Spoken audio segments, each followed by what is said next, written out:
कहवा लगायो मैया या मामा महुआ हो कि कहवा लगायो ना।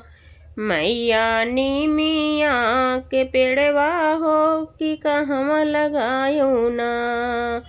मैया नीमिया के पेड़वा हो कि कहवा लगायो ना। कहवा लगायो मैया या मामा महुआ हो कि कहवा लगायो ना।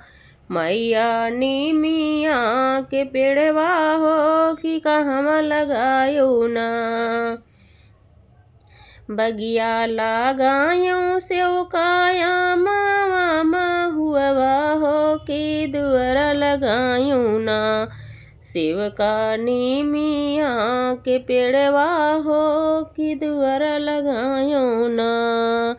बगिया लगायो सेवका मामा महुआ हो कि निमिया लगायो ना।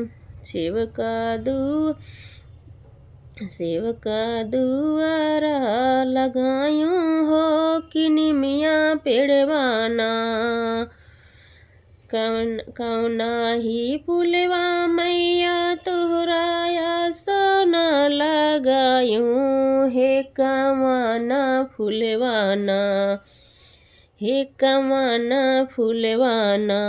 मैया तोहरा कार्यो सिंगरवा है कमाना फूलवाना। मैया तोहरा कार्यो सिंगरवा हो कमाना फूलवाना।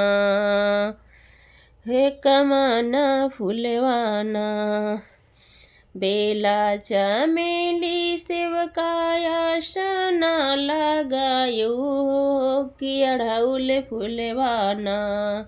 हे कि अढ़ौल फूलवाना। हमरा करौ सिंगरवा हो कि अढ़ौल फूलवाना।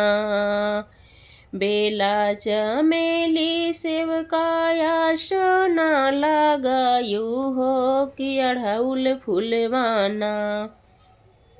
हमरा करौ सिंगरवा हो कि अढ़ौल फूलवाना। एक कि अढ़ौल फूलवाना। धन्यवाद। जय माता दी। माता रानी आप सभी की मनोकामना पूरी करें। वीडियो को फुल वॉच करना, लाइक शेयर सब्सक्राइब करना। जय माता दी, जय माता दी। देवी पचरा गीत है ये, शादी विवाह में या कहीं भी आप इसको गा सकते हो।